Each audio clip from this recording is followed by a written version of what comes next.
Hello, welcome to SSC lab. आज Barkha ma'am कदर मचाने वाली हैं। क्यों? क्योंकि ये जो टेंस टॉपिक है, जो इतना भयानक लगता है देखने में, आज मैं टेंस के most important, most repeated concept cover कराने वाली हूं, वो भी 10 मिनट के अंदर ही। तो क्या आप तैयार हो इस पावरफुल सेशन के लिए? इफ यस, शुरू करते हैं। कमेंट से भर डालना पूरे सेशन को, ठीक है? चलिए जी, शुरू करते हैं। तो सबसे पहले तो मेरा टेलीग्राम ज्वाइन कर लो, इंग्लिश बाय बरखा मैम, ताकि इस तरीके के तड़ाके भड़ाकेदार सेशंस आपसे छूट ना जाएं, ठीक है?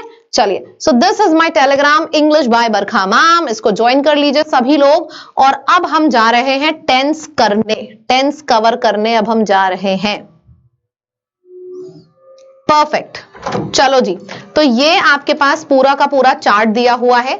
अब इस चार्ट के थ्रू मैं आपको टेंस कराने वाली हूं 10 मिनट के अंदर, ठीक है? अपना अपना टाइमर लगा लो सब लोग फटाफट। टेंस हमारे प्रेजेंट टेंस, पास्ट टेंस और फ्यूचर टेंस होता है। लेकिन मेन बात ये सबको पता होता है, present tense, past tense, future tense होता है। लेकिन चाहे प्रेजेंट टेंस हो, चाहे पास्ट टेंस हो, चाहे फ्यूचर टेंस हो, वो अंदर 4 हिस्सों में डिवाइडेड होता है। प्रेजेंट, पास्ट और फ्यूचर तो आपको पता है, लेकिन ये याद करने में दिक्कत होती है। तो मैंने क्या किया, एक छोटा सा चार्ट बनाया और उसमें सारे स्ट्रक्चर लिख दिए। एक एक करके चलिए मैं आपको समझाती हूं। तो एक एक करके मैं आपको समझाती हूं, सब लोग बोर्ड पे पूरे ध्यान से देखिएगा। प्रेजेंट इंडेफिनिट मतलब अगर मैं टेंस की बात करूं तो प्रेजेंट इंडेफिनिट टेंस कैसे पहचाना जाता है?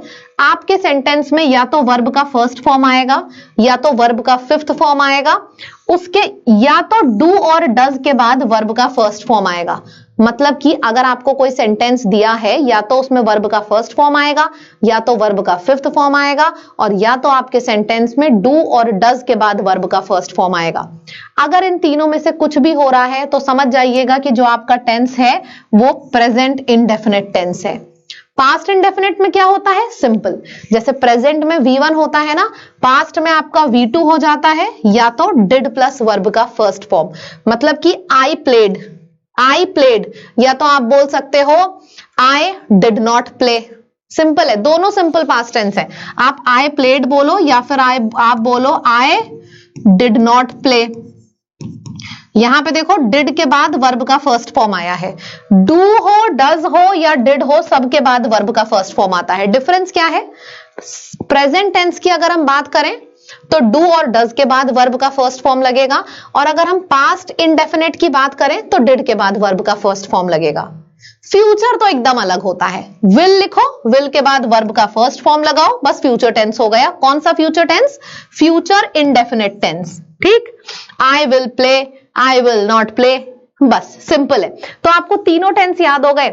अगर हम बात करें प्रेजेंट इंडेफिनिट तो ये स्ट्रक्चर होता है, पास्ट इंडेफिनिट का ये स्ट्रक्चर होता है, और फ्यूचर इंडेफिनिट का ये स्ट्रक्चर होता है। 3 हो भी गए। आओ आगे बढ़ते हैं।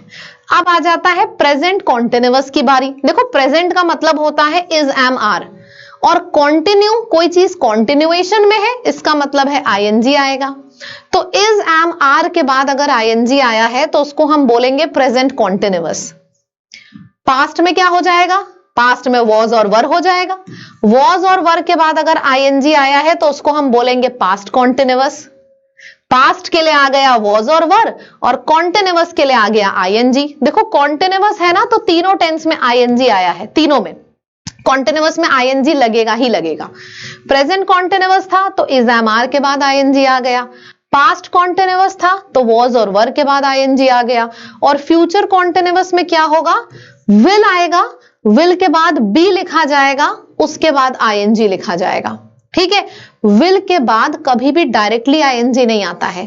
विल के बाद 2 चीजें आएंगी, या तो आपके सेंटेंस में कभी भी याद रखना, विल आया है तो विल के बाद या तो वर्ब का फर्स्ट फॉर्म आ सकता है, विल के बाद या तो बी आ सकता है, और विल के बाद या तो हैव आ सकता है। क्यों? क्योंकि विल एक मॉडल वर्ब होता है। मॉडल वर्ब के बाद हमेशा वर्ब का फर्स्ट फॉर्म आता है, ठीक? तो याद रखना, विल के बाद वर्ब का फर्स्ट फॉर्म आया तो फ्यूचर इंडेफिनिट हो गया। विल के बाद बी आएगा, फिर आईएनजी आ गया, तो क्या हो गया? Future continuous, I will be playing, ठीक है? अब परफेक्ट में क्या होगा ये भी सीख लेते हैं। परफेक्ट में क्या होता है? हैज, हैव आता है, उसके बाद वर्ब का थर्ड फॉर्म आता है। जैसे कि प्रेजेंट परफेक्ट क्या हो गया? हैज, हैव प्लस वर्ब का थर्ड फॉर्म। पास्ट परफेक्ट क्या हो गया, प्रेजेंट परफेक्ट में हैज हैव आएगा, उसके बाद वर्ब का थर्ड फॉर्म। पास्ट परफेक्ट में क्या हो जाएगा, हैड आएगा और हैड के बाद आ जाएगा वर्ब का थर्ड फॉर्म। और फ्यूचर परफेक्ट में क्या होगा, सोचो, फ्यूचर मतलब विल, परफेक्ट मतलब हैव प्लस वर्ब का थर्ड फॉर्म। अब देखो भाई, विल है तो जाहिर सी बात है हैव ही आएगा, विल के संग हैज नहीं आता। तो जो भी शब्द है ना उसको तोड़ तोड़ के बनाया करो, ठीक। जैसे कि प्रेजेंट परफेक्ट था तो हमने हैज हैव के बाद वर्ब का थर्ड फॉर्म लगा दिया। पास्ट परफेक्ट है तो हमने हैड के बाद वर्ब का थर्ड फॉर्म लगा दिया, आई हैड प्लेड। फ्यूचर है तो हम क्या करेंगे, फ्यूचर है तो विल तो लिखेंगे ही, और परफेक्ट है तो हैव प्लस वर्ब का थर्ड फॉर्म भी आएगा। तो फ्यूचर परफेक्ट में क्या हो जाएगा, विल हैव और वर्ब का third form, I will have played, ये आपका हो जाएगा फ्यूचर परफेक्ट। आपको पता भी नहीं चला होगा, 3 3 6 3 9 ऑलरेडी तैयार हो गए हैं। 12 में से 9 ऑलरेडी तैयार हो गए हैं, 3 और बचा है। आगे बढ़ते हैं। प्रेजेंट परफेक्ट कॉन्टिन्यूअस की हम बात करें तो इसको कैसे याद करेंगे, तोड़ तोड़ के याद किया करो हमेशा। प्रेजेंट परफेक्ट कॉन्टिन्यूअस, सबसे पहले प्रेजेंट है तो प्रेजेंट के लिए आ जाएगा आपका, प्रेजेंट परफेक्ट है तो प्रेजेंट परफेक्ट के लिए हैज और वर्ब का थर्ड फॉर्म आता है। देखना कैसे, कभी भी आपके सेंटेंस में प्रेजेंट परफेक्ट की अगर बात होगी तो प्रेजेंट परफेक्ट के लिए आ जाएगा, ये देखो, हैज, हैव और वर्ब का थर्ड फॉर्म, ये हो गया आपका प्रेजेंट परफेक्ट के लिए। और कॉन्टिन्यूअस के लिए आ जाएगा वर्ब का आईएनजी फॉर्म। तो बस इन्हीं सबको जोड़ के क्या लिख दिया है, इन्हीं सबको जोड़ के हमने लिख दिया है हैज हैव बीन, बीन हो गया वर्ब का थर्ड फॉर्म, और कॉन्टिन्यूअस के लिए आ गया आईएनजी। तो कभी भी प्रेजेंट परफेक्ट कॉन्टिन्यूअस होगा तो क्या होगा, पहले हमने प्रेजेंट परफेक्ट के लिए लिख लिया हैज हैव, उसके बाद बीन, क्योंकि बीन वर्ब का थर्ड फॉर्म होता है। तो प्रेजेंट परफेक्ट याद मत करो, हैज हैव उसके बाद बीन। कॉन्टिन्यूअस के लिए आ गया आईएनजी। और प्रेजेंट परफेक्ट कॉन्टिन्यूअस हो चाहे पास्ट परफेक्ट कॉन्टिन्यूअस हो, सिंस और फॉर आएगा ही आएगा, ठीक। तो क्या हो जाएगा, I have been playing since Monday, I had been playing for 4 months, ठीक है, ऐसे लिखा जाता है। अच्छा, फ्यूचर परफेक्ट कॉन्टिन्यूअस में क्या होता है, देखो फ्यूचर के लिए तो आ गया विल, परफेक्ट के लिए आ गया हैव प्लस वर्ब का थर्ड फॉर्म, और कॉन्टिन्यूअस के लिए आ गया आईएनजी। अब सबको जोड़ दो, फ्यूचर के लिए आ गया विल, परफेक्ट के लिए आ गया हैव प्लस वर्ब का थर्ड फॉर्म, और कॉन्टिन्यूअस के लिए आ गया आईएनजी, ठीक है। तो ये हो गया आपका फ्यूचर परफेक्ट कॉन्टिन्यूअस। अच्छा, फ्यूचर परफेक्ट कॉन्टिन्यूअस में नहीं, सिंस नहीं आता है, फ्यूचर परफेक्ट कॉन्टिन्यूअस में आता है फ्रॉम, सिंस नहीं आता, ठीक। I will have been playing from this day. तो ये हमारा सारा का सारा समरी हो गई पूरे के पूरे टेंस की। क्लियर है, एक चार्ट में मैंने कवर कराई है। अब चलो कुछ क्वेश्चंस करते हैं फटाफट। इसको 2 बार 3 बार 10 बार रिकॉर्डिंग सुनना, ये पूरा का पूरा चार्ट आपके दिमाग में छप जाएगा। इसको बनाने में, इस चार्ट को जितना टाइम लगा है, मैंने कोशिश करी है कि उससे बहुत कम समय में आपको सिखाया जा सके, ठीक है। चैनल को जरूर जरूर जरूर से सब्सक्राइब कर लो अगर अभी तक नहीं किया है। आपकी इंग्लिश का जो डर है ना वो मैं जड़ से खत्म कर दूंगी। मेरी डेली क्लासेस होती हैं लाइव 11 AM पे, ठीक है। चैनल को फटाफट सब्सक्राइब करिएगा। इंग्लिश बाय बरखा मैम, मतलब कि बरखा मैम इंग्लिश आपको सिखा के ही रहेंगी। और ये जो चैनल है हमारा SSC लैब, इसमें हम हर एग्जाम की तैयारी करते हैं जिसमें इंग्लिश आती है, ठीक। तो फटाफट सब्सक्राइब करिएगा। आगे बढ़ते हैं। क्वेश्चन है आपके पास, he has play the piano beautifully in the concert. मैं 3 तक गिनूंगी, देखना आप सबका आंसर आ जाएगा। 1 2 3, आंसर आ गया होगा कि भाई हैज के बाद तो वर्ब का थर्ड फॉर्म आता है, तो यहां पे आपके सेंटेंस में प्ले गलत है, प्ले की जगह पे प्लेड आ जाएगा। फिर है he will be goes to the market. हमने क्या क्या पढ़ा है कि विल के बाद या तो बी आएगा, विल के बाद या तो वर्ब का फर्स्ट फॉर्म आएगा या तो हैव आएगा।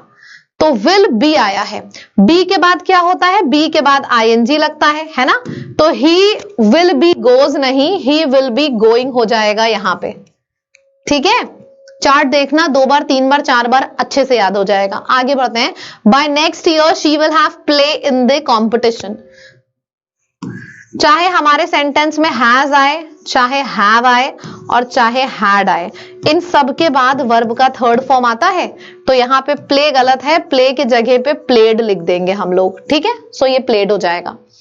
आगे बढ़ते हैं। फिर से आपके पास आ गया, करेक्ट स्ट्रक्चर को चूज करो। आई विल बी के बाद आईएनजी आता है, ये नहीं आता। हैड के बाद वर्ब का थर्ड फॉर्म आता है, विल हैव वर्ब का थर्ड फॉर्म, हैज और हैव के बाद वर्ब का थर्ड फॉर्म। सिर्फ पहला वाला गलत था, बाकी 3 सही थे, राइट।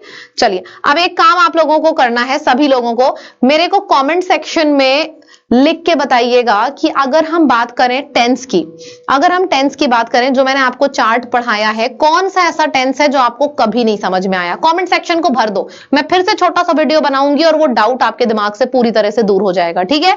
और ऑफर चल रहा है हमारी ऐप के ऊपर लैब पे, हमारी ऐप का नाम है लैब। लैब आप खोलिएगा, चाहे लाइव कोर्सेज पे जाओ, चाहे वीडियो कोर्सेज पे जाओ, हर जगह ऑफर चल रहा है। डिस्काउंट कोड लैब अप्लाई करने में, लैब का सबसे बड़ा फायदा यह है, देखो ऐप का नाम भी लैब है, कोड का भी नाम लैब है। लैब कोड का सबसे बड़ा फायदा यह है कि आपको, लैब कोड का सबसे बड़ा फायदा यह है कि आपको 2% एक्स्ट्रा डिस्काउंट मिलता है और आपको वीओडी यानी कि जितने रिकॉर्डेड बैचेस हैं वो भी मिल जाते हैं, ठीक है। तो what are you waiting for, Holi offer का फायदा उठाइए। Bye bye, take care. 11 AM पे डेली मेरी लाइव क्लासेस होती हैं, जरूर अटेंड किया करिए। Bye bye.